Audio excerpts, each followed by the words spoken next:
Now, this next game I think is a toss-up. That's the 49ers versus the Cowboys. Now, the Cowboys are 12-5. The 49ers are 10-7. But I think this is like the Raiders and Bengals. It's hard to pick a winner. This is such a toss-up game. Who do you have winning? Are both of you guys going with the Cowboys or one of each? What is it? You guys mentioned that you thought that the Raiders and the Bengals was the biggest toss-up this weekend. For me personally, this one is by far the hardest one that I had to plan for. I look at both teams. Both teams are playing very solid football. 49ers have secretly been one of the better teams in the NFL, 7th in total yards, and they've given up the 10th fewest yards per game. You look at Dallas, they have the number 1 offense in total yards and have one of the better defenses when it comes to turning the ball over, but they give up a decent amount of yards. Trayvon Diggs has had an all-time great season for a corner, having 11 total interceptions this year. That being said, he gave up over 1,000 yards to opposing wide receivers. So this game is tough for me, given the fact that the Niners do have a genuine chance to play spoilers for every single team that they play. For me, if Dallas wins this game, they could go to the Super Bowl. This is going to be their biggest test because the Niners are playing such good football. I say biggest test, and I know that's going to be like, whoa, what are you talking about? Packers still around, Rams still around, Buccaneers are still around. But the Niners are a sleeper team to go to the Super Bowl. One of the best coached teams in the league. Defense has been one of the better underrated defenses this season, given the fact that their secondary is not the best. You still have guys like Nick Bosa holding it down for them. Fred Warner still one of the best middle linebackers in the league. You can't count out San Fran given their dynamic on offense. Jimmy G has been more than serviceable for the Niners since coming back. You have Elijah Mitchell, who's had a great rookie season. You could argue that he's been top 3 surprises this year. You had Raheem Mostert coming into this year, who was supposed to be the guy. You can never truly rely on Raheem Mostert, unfortunately, as much as I do love his game. Elijah Mitchell came in, and it was as if nothing had changed. Every time he misses a game, they feel it. They feel that impact when he's not on the field. It seems as if any guy that they plug into that backfield, they seem to have success, but Trey Sermon stepped in, and he just was not that dude. Elijah Mitchell came in and just gave him a spark. Then you have Debo Samuel, who just broke the record for most rushing touchdowns by a wide receiver. And you can't take away from the fact that he is still one of the best wide receiver options in the NFL, having over 1,000 yards. And then you can't overlook the fact that George Kittle has returned to George Kittle-esque, to George Kittle status. He is the guy that he has been his entire career. Kind of fell off last season and the year before that with injuries, but he's healthy. He's showing that he is still here and a force to be reckoned with. And this offense scares me in terms of playing against Dallas. Dallas's offense gives up yards, and San Fran can move the ball with the best of them. This is going to be a shootout, as good as both defenses have been in terms of stopping one another for San Fran's case, but then turning the ball over for Dallas's case. Jimmy G is more prone to turning the ball over, which is why I lean Dallas. I think that Dallas's ability to force turnovers is going to be the reason why Dallas is able to put up more points and ultimately come away with this W. So I think if I had to say final answer, Dallas does win this game, but it's going to be a fantastic game and one of the better ones this weekend. This is my upset of the week. I think the 49ers are playing fantastic football. I've been high on them the last few weeks, and I feel like I've kind of been right in terms of like when they're going to win, when they're going to lose. And I think this is a game that they could go into Dallas and win. The Niners are just getting hot at the right time. They've won 4 of their last 5, including 2 very impressive wins against the Bengals and the Rams, both playoff teams. They have 100 or more rushing yards in 4 or 5 of those games, including multiple games of 160 plus. Drew mentioned it.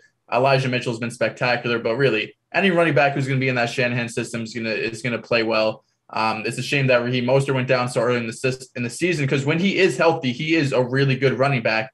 Trey Sermon, like Drew mentioned as well, just is looking like a bust. I mean, it's early, but if you're a 3rd-round pick, you don't produce your first year at all, it is hard to come back from that. And that's not taking anything away from Jimmy G. He's having one of his best seasons of his career. compared to 2019, especially, he just has 200 less yards, but he has a higher yards per attempt, career high yards per completion, quarterback rating of 99, which is second highest of his career. And don't get me wrong, the weapons are phenomenal. I mean, Drew mentioned them. Debo Samuel has been arguably a top 5 receiver this year. Ayuk has also fit into the wide receiver 2 position beautifully. He did that a lot. He played really well at the end of last year, was in the doghouse earlier this season, but has really come on these last few weeks and has shown that he could be, a top 20, top 25 receiver, someone who could definitely be a wide receiver 2 in this league at the minimum. And George Kittle, when he's healthy, if you give him the targets, he could be arguably the best tight end in the league. We know how great he is as a blocker. So I see the 49ers trending up in the right direction. They're able to move the ball, running the game or passing. They came back from 17 points down against arguably the best second half team in football last week. And, a big part of why I was a little hesitant on the Niners is I don't know how much I trust Jimmy G coming back from a large deficit when he can't just rely on running the ball. And he showed me up. He had a really good game last week, won in overtime, a must-win game to get into the playoffs. And on the other hand, the Cowboys just haven't been that great. Now, they have won 5 of their last 6. But of those 5 wins, 4 of them came against the NFC East, including Week 18, where Jalen Hurts and a few other starters sat. The one loss that really sticks out to me, though, for the Cowboys is the Week 17 game against the Cardinals. The Cowboys were home. They have their opportunity to really show the NFL and prove to themselves we can be another top contender in this league, and they really weren't able to do it. They struggled pushing the ball down the field. Dak just averaged 6 yards per attempt, and he got the ball out quick. His average time to throw was 2.1 seconds, one of the quickest of his season. So, and I don't really understand it because he didn't get sacked at all. He only had 4 pressures. So I'm not exactly sure what the game plan was going in. It seemed like they thought they could attack the short area of the field with CeeDee Lamb and Amari Cooper, 2 really good route runners, and Dalton Schultz as well, who's had a good season. And the run game too. I mean, Zeke, Pollard, neither of them were able to get anything going. Kyler, on the other hand, played really well, especially moving the ball down the field. And I think Jimmy G is going to be able to exploit that as well a little bit. So I just think the 49ers, they're going to win in the trenches, control the game. I think it's going to be close. It's going to come down to the fourth quarter, but I think the Niners are going to win this game 23-20. This is one of those games that is probably going to come down to who has the ball last. Jimmy Garoppolo, I don't know why there's so much dismay for him. Jimmy Garoppolo is a good quarterback. Is he elite? Is he a franchise one? He's not. But he's a good quarterback. And you mentioned the 2019 numbers. Before coming into the season, I said Jimmy G is going to shut a lot of y'all up because we're out here thinking Jimmy G's a journeyman. He's not. He's a starter, and he's clutch. He has a clutch gene in him. He just gets it done, and you saw it versus the Rams. I'm glad they came back because nobody wanted to see the Saints in the playoffs. They're just not a playoff team. The Cowboys have a top 10 defense in terms of points allowed, but they are very reliant on turnovers, kind of like how Miami was last season. They're 20th against the pass in terms of yards and 16th against the run in terms of yards. So they're a middle-of-the-pack defense. They allow a lot of yardage. And the 49ers defense, they're 6th against the pass, and I know that look at their cornerback group. It's not the most talented. Jamie Ward is really good.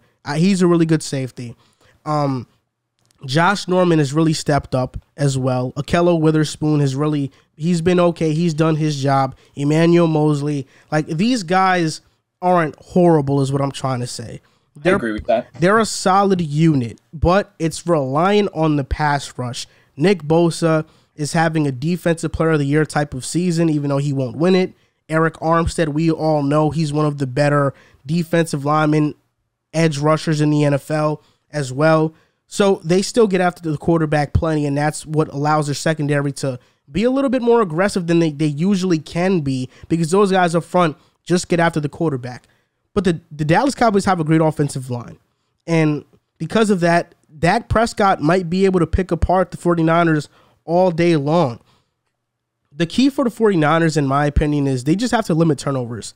Jimmy Garoppolo can't be careless with the football, and they have to chew clock by establishing the run. I don't think Dallas can stop the run at all, and I think the 49ers are going to gash them in that area. And Debo and Kittle just offer mismatches for the Cowboys. Who's guarding Kittle? It's either going to be Leighton Vander Esch, Keanu Neal, or Micah Parsons. I don't trust any of those guys to guard Kittle. Who's guarding Debo? you'll say Trayvon Diggs, but Trayvon Diggs allowed 1,000 yards this season. So Debo's going to have his way with Trayvon Diggs. And you mentioned Brandon Ayuk. I think the true X factor on this team is Jawan Jennings. Jawan Jennings, he's been slowly, but he's been really coming along these past couple of weeks and getting more targets, and he's been making the most out of them. He was a guy who, out of Tennessee, he had a lot of talent, but he slipped into the later rounds because he had some character issues. But the guy is talented and he can really play, and he's the 49ers X factor at receiver. For the Cowboys, they have to stop the run, and the offense has to have explosive plays. The Cowboys aren't a very explosive offense.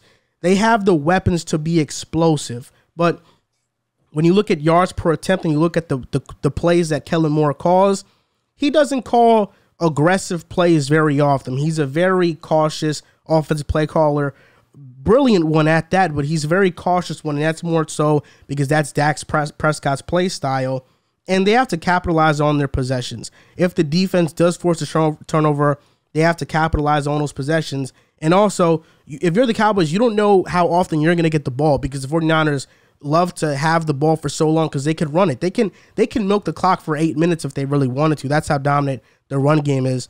So the Cowboys have to capitalize on their possessions. The Cowboys last month faced the Eagles, Cardinals, Washington, Giants, and Saints.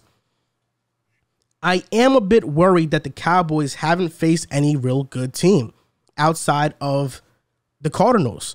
This past month, it's been a really easy cupcake schedule for them, and I don't know how much that prepares them to face a team like the 49ers. The 49ers this past month, they've faced the Rams, the Bengals. I mean, they've really had to beat good teams. The Vikings, like, they've beaten good teams. The Cowboys haven't beaten good teams this past month, and they lost to the Chiefs, the Raiders, the Bucks, and Cardinals. So even versus playoff teams, they haven't been very good. The 49ers are 4-4 against playoff teams. They've been good against that type of competition. And the Cowboys at home, they're worse at home than they are on the road. They're 5-3 at home. So because of that, I'm picking an upset here too. I think it's going to be a very close but high-scoring game. My prediction is 27-24 49ers. And it's a very close game. It can go either way, but I don't trust Dallas's defense. They are too turnover reliant, and Shanahan is very familiar with Dan Quinn's scheme. I mean, he coached under him in Atlanta when they made a Super Bowl run, and because of that, I think that Kyle Shanahan is going to pick apart his defense. I think Debo and Kittle offer huge mismatch problems for them, and on top of that, I just don't believe the Cowboys will be able to stop the run, but I can see the game coming down to who has the ball last. And if either team has the ball last, I'm going to pick that team to win. But I think the 49ers will come out on top. So this is the first time we actually differ on a selection. So let's go have a little bit of back and forth. You say stop the run. Dallas is middle of the pack. If anything, I fear more that they're going to pick them apart over the top. Debo Samuel, we've spoken about it plethora of times throughout this year. He can do anything. He's a Swiss Army knife at the wide receiver position. My worry is that George Kittle has a strong impact on this game. Debo Samuel has a strong impact on this game on the outside. I think that would be my biggest concern as a Dallas fan. But ultimately, you said it for me. I really don't have to say anything else. This secondary does not have the personnel, in my opinion, to stop Amari Cooper, CeeDee Lamb, Dalton Schultz. And we can't leave out Cedric Wilson, who you love and you want him to be a Jet one day, and rightfully so. Cedric has shown great strides and had a very solid game last week against the Eagles. But again, that's just a garbage time game. Eagles really didn't give too much effort in that sense. However, Dallas has a plethora of options to go to. I would like them to be a little bit more aggressive, letting the ball loose. You don't have guys like Amari Cooper and CeeDee Lamb, and you play it close to the cuff, being extra cautious in your game plan. I think that if you want to win this game and show the rest of the league that you are here to make noise, you come out like you did against Washington and throw the ball and show teams you can beat them however which way you want it. Ezekiel Elliott over 1,000 yards this season. He's going to leave his impact on this game, but I look more so for Dallas to lean on Dak in order for them to win this game. Jimmy Garoppolo has been solid, 100%. Kudos to him. However, when it comes to turning the ball over, Garoppolo has not been one of those guys to be very controlling of the ball. He has moments where I don't want to say chokes, but doesn't step up to the plate more often than not. He stepped up to the plate last weekend for sure against the Rams, and Jimmy Garoppolo, like I said already, I got to give him his props for what he's done this season. I just have my worries that come playoff time, Dallas will be able to turn the ball over, and that has been the storybook for Dallas's defense, forcing turnovers that give the offense better field position, and Dallas's offense more often than not converts. You think it's more likely Kittle has over 100 yards and not Mitchell? It definitely worries me more about Kittle against this secondary than Elijah Mitchell. Even though Elijah Mitchell is a solid ball player, like I already mentioned, he has been fantastic. However, this Dallas secondary is not as great as the numbers might say in terms of turning the ball over. They give up yards. Trayvon Diggs has had an excellent season when you just look at the INTs. However, you go and you look at yardage allowed, that's where he really struggles. He gives up the big play because he gambles so much. I think Micah Parsons might have to take that task of dropping into coverage against George Kittle. And I feel like you're just asking a lot of Micah Parsons. I don't think that it's impossible that Micah Parsons can, to a degree, hold Kittle. However, it's going to be really hard to completely take him out of this game. And then you just have Debo on the outside going against Trayvon. Those are my biggest fears. But ultimately, I do think that they do have those big-time plays in them defensively to impact this game in order for them to win. Oddly enough, I trust Jimmy Garoppolo in a game like this more so than I trust a guy like Matthew Stafford in a game like this. I talk about Dak Prescott. No, we I trust Dak too. I trust Jimmy Garoppolo in a game like this, and I can see it going one of two ways. I can see the 49ers coming out and dominating like how they did versus the Rams on Monday Night Football, or I can see a game like Thursday Night Football where the Titans just dominated the game versus them, and Jimmy Garoppolo had 2 interceptions, and he just really put them in a hole. So I can see either outcome, but I would much rather – I would – predict it would be much more in the middle. I think it's a much more evened out game. And I don't know. I trust Jimmy G. I don't think he's going to commit many turnovers. Maybe he'll get one. He'll throw one boneheaded interception, but I don't think he'll cost the 49ers a game. Yeah, I think Jimmy G is going to, play within the scheme. Shanahan's going to have a great defense. You put up a good point how, Shanahan and Quinn, they both coach together. And in today's NFL, that's why I'm kind of okay with Trayvon Diggs giving up so many yards, because unless you're a top 5 corner, you're a Jalen Ramsey, Marshawn Lattimore, Jair, you're going to give up yards in today's NFL. So if you could give up yards, but give me 11 interceptions, I'm more than okay with that. Yeah, but it gets to a point where 1,000 is ridiculous. I understand you have the ability to make the game-changing type play. That being said, the fact that he takes as many risks as he does, maybe he changes it up for the playoff time. But however, in my opinion, I would rather you stick to what this point and continue to take as many risks as he has this year, given the fact that it leads to Dallas getting the football. And when Dallas has the football, more often than not, it produces solid results. Number 1 in yards, number 1 in points. I don't have a worry of Dallas scoring. My worry is Dallas stopping the Niners offense.